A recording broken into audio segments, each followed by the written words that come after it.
Hey, what's going on everybody? It's your boy Will. So today I'm going to review the Umbrella Academy Season 2. This just dropped on Netflix this past weekend and I had a chance to watch it, and I want to give you a full spoiler-filled discussion about it, about all of the twists and turns of Season 2. So with that in mind, I do want to give a quick spoiler warning. If you haven't seen Season 2 of the Umbrella Academy, please stop this video and go watch it. It's a great season of television. I really enjoyed Season 2 a lot. Just to give you my brief thoughts about it, it was a great season. I think it was a stronger season than Season 1 personally.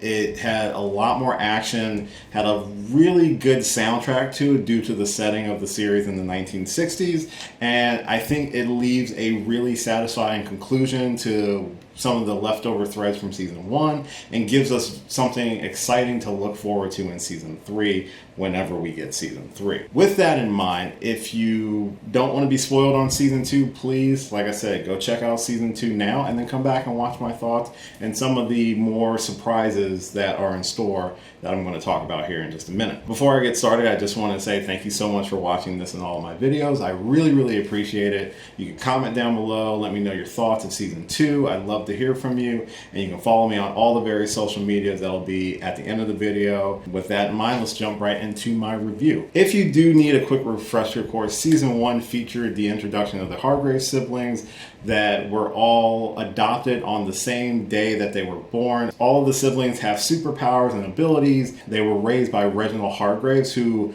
let's be honest, is not necessarily who you would call a Father of the Year candidate. He raised them very strictly to try to turn them into a superhero team. They called themselves the Umbrella Academy. They eventually all kind of separated and drifted apart until they eventually returned to the Umbrella Academy in order to mourn the loss of their father. All that does change when number 5, who's been missing since they were all kids, eventually reappears and actually drops the bombshell that the world is going to end in 7 days. So the Season 1 finale featured the reveal that Vanya was not as powerless as everyone was led to believe. She actually has an amazing ability to control sound in a destructive manner, and it's also revealed that Vanya is the catalyst to the apocalypse. She was the one who actually causes it.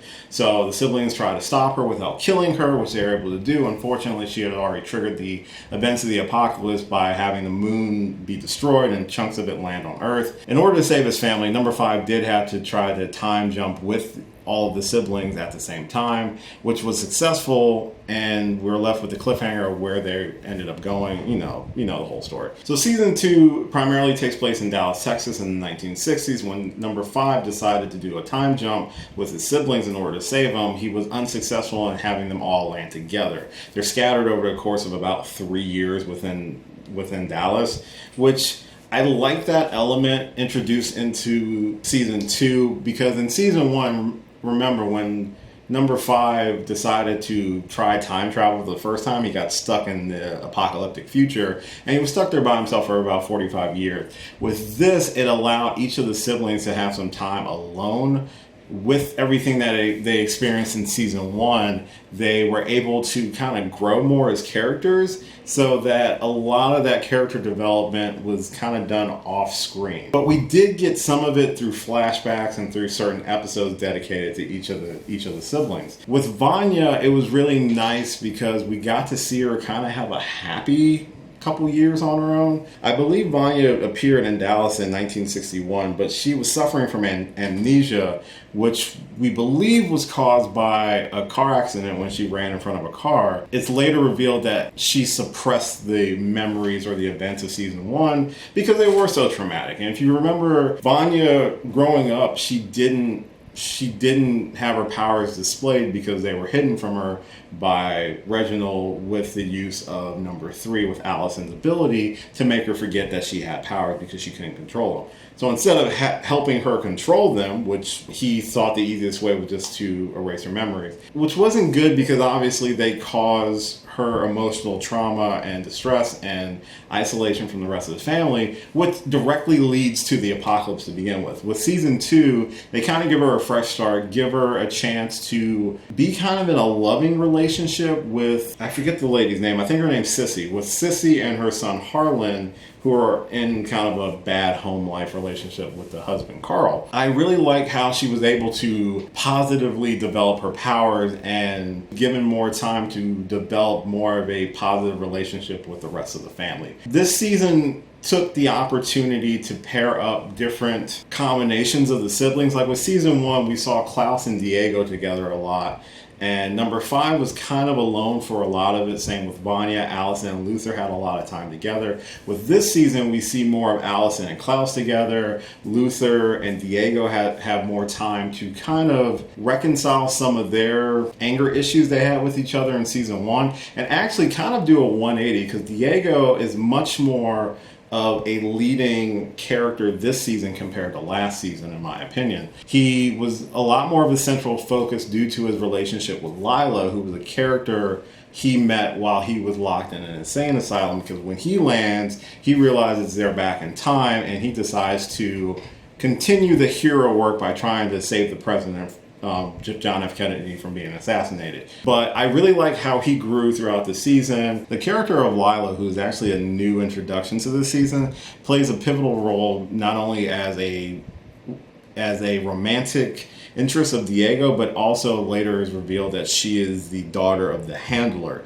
who was the primary antagonist of season 1, who continued to be the antagonist throughout season 2. Originally was believed to be murdered by Hazel towards the end of season 1. She actually survived and began manipulating a lot of the situations to not necessarily ensure the apocalypse like she did last time, but really to get revenge on the Hargrave siblings, primarily number 5, because number 5 was responsible for her downfall. So introducing Lila, her daughter, was a way to have a double agent kind of in the mix, but it is quickly revealed by 5 that she is who she is. They easily separate her before like the midpoint of the season, which is kind of surprising, but she does play a major role towards the finale of season 2. Klaus and Ben, who, if you remember, Ben is already dead at the beginning of the series. He is still dead, even though they went back in time, and he's still stuck with Klaus. Ben was much more of a focal point of this season compared to last season. They really wanted the character to explore more of his powers. He was able to actually possess people now, and to not just be a conscience for Klaus. Doing Klaus things, becoming a cult leader, he was the more comic relief like he was with season 1, but he did have a lot of serious moments with his love interest, who he met in Vietnam, who died, who kind of helped him get on the straight and narrow. That plays a factor into season 2 as well, and a lot of his motivations, which I really liked. The motivations for all the characters were really good. It wasn't as heavily involved with the apocalypse this year as it was last year. The apocalypse was the through storyline, but the apocalypse storyline kind of resolved itself by the episode 8. So there were still 2 episodes before the finale, 2 episodes of the season that they had to kind of use as setup for season 3. We get to see the siblings reunite with their father, and it brings up a lot of the underlying issues they have with him that hopefully will be explored more in season 3 due to what happens in the finale. Their father has such an influence on them in a negative way, because immediately when they meet him, without even truly knowing them, he kind of knocks them all down a peg or two, and they're all out of wits except for number 5, who can kind of handle their father, even though he does give him the only good advice I think he's given any of the kids, which has to do with his ability to time travel. Because 5 has always tried jumping decades, but his father was like, you need to start with seconds. And that plays a factor in the end when the entire family is killed, and he has to use his abilities to slowly rewind time a few seconds in order to save everyone. It's a really cool scene, and when I first saw it show itself, and I want to say it was like episode 6 or 7 when they meet up with Reginald again, I had a feeling that was going to play a major role in the finale, and it did in a really cool way. The apocalypse this time ended up being Vanya again, unfortunately, but not her own fault. She was being interrogated by the FBI, and they unfortunately trigger her abilities to kind of go out of control when her memories begin to flood back. It leads to Ben's sacrifice, which was a really cool moment because it gives more resolution to Vanya that her family actually cares about her. It's a really touching goodbye for that character. I really like that scene. I'm glad they kind of wrapped up the Apocalypse storyline relatively quickly without doing too much damage to the timeline. The timeline's technically intact, but there are changes. The last episode of the season, we see that Harlan, who is the son of Sissy, who was in a secret relationship with Vanya, has some special abilities that were unwittingly transferred to him by Vanya when she was trying to save his life from drowning. Those powers kind of go out of control. They are the exact same powers that Vanya has, and obviously he can't control them. So all of the siblings, united for probably the first time in the series, actually have to go and save them. But they're encountered by the Handler, who is back in control of the Time Commission, and Lila, who is her daughter, who is with them. They begin to have a battle, and Lila displays her own powers as well. She has the ability to mimic other special abilities. It's later revealed that Lila is one of the other children who were born on the same day as the Hargrave siblings. This was something that was alluded to in season 1 in the first episode. There were 43 kids born, but Hargrave only was able to adopt 7 of them. What happened to the other kids? So this is our first time being introduced to one of those children. They try to get her to join, which doesn't really work. She ends up escaping, but this is after they kill the Handler. So Lila escapes. The Handler is killed. They save Harlan. They were able to transfer the powers back to Vanya, so Harlan supposedly doesn't have any powers anymore. And they're ready to go home. The commission is no longer a threat. The commission is actually run by someone who actually supports the Hargraves. Everyone's square, and they end up going back to 2019. They prevented the apocalypse twice. We get to 2019, and they encounter their father, who is alive and well. They also encounter an alternate version of Ben and an alternate group of kids called the Sparrow Academy. Due to their interaction with their father, due to the interactions in 1963, they effectively altered their own history. The Umberlla Academy wasn't a thing.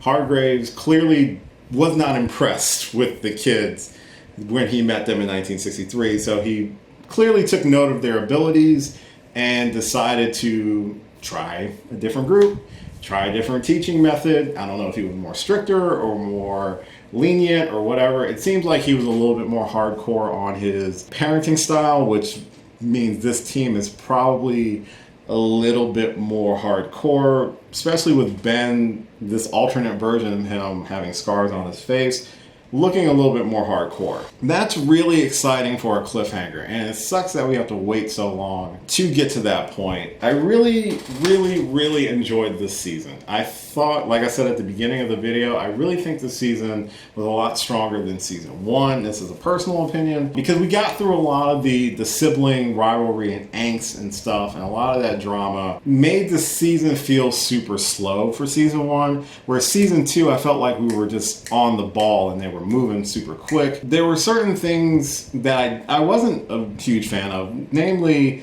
the usage of Hazel, who was one of the antagonists of season 1, who ended up befriending them by the end of season 1. And, well, not befriending them, but they were all on the same page. Hazel was actually responsible for getting Five the necessary information in order to try to stop season 2's apocalypse. Unfortunately, Hazel was killed almost immediately in season 1, in episode 1. It felt like a not great move, because I really like that character. I'm glad that they made it a point to mention that the character had a happy life with Agnes, who was the waitress that he fell in love with in season 1.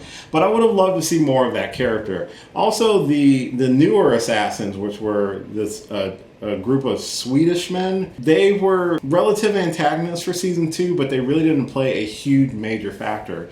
They were kind of just there. And I think even if you pulled them out of it, you wouldn't lose too much. You could have put anyone in that position. They didn't have to be these Swedish guys. They were kind of, I think, meant to be comedy relief, but they really wasn't all that, in my opinion. I really liked the action this season. There was much more action involved with, like, all of the siblings, they all had their own little moments, little ways that they can use more of their powers or to find more creative ways to get out of certain situations. The music this season was fantastic. I really liked the soundtrack that they used. Being in the 1960s, you really had more of a psychedelic feel because you're right around, peace and love. Woodstock was probably, I think, like 10 years away. So you were at the beginning of that revolution of music, and they used a lot of really cool musical choices. And then there were some that just kind of fell out of blue. There's like they play Backstreet's Back by the Backstreet Boys in one scene, and I was just like, that's kind of weird for this scene, but yeah, you know what? It works. Overall, I really enjoyed season 2. I highly recommend watching The Umbrella Academy as a series in general. It's a fantastic show. It really is. It's only 10 episodes, so it's really quick.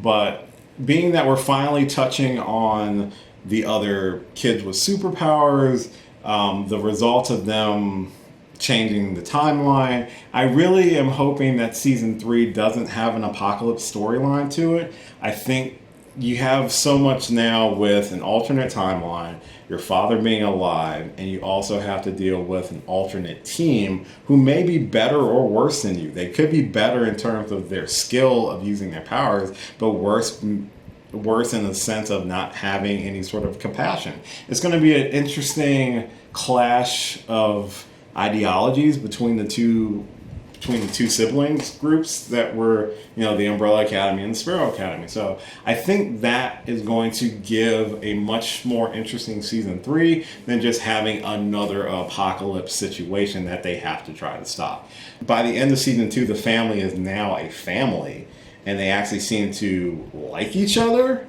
and be there for each other. That sort of dynamic I'm really excited to see for season 3. That is my spoiler review discussion of The Umbrella Academy season 2. Hopefully you've had a chance to check it out. If you've sat here through this video and haven't seen it yet, sorry if I spoiled you, but there was a warning at the beginning. But if you did watch this video, thank you so much for watching it. I hope you enjoyed it. What were some of your favorite moments from season 2? Comment down below, let me know that in your thoughts. You can follow me on all the social media platforms, usually at DGeekWill on any of them. Like, share, subscribe, all that stuff. I really appreciate it. Aiming for 200 subscribers.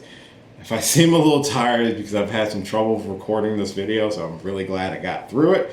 Hopefully this comes out really good. Hopefully you enjoy it, and hopefully I will catch you later. Hey, thanks for watching this video. If you did like this video, why not give me a thumbs up and share it with your friends? You can subscribe to the channel by clicking on my gorgeous little face right over there. You can follow me on all the various social media platforms right below. And last but certainly not least, if you've got a few extra minutes, why not check out one of the lovely videos floating right over here. Later.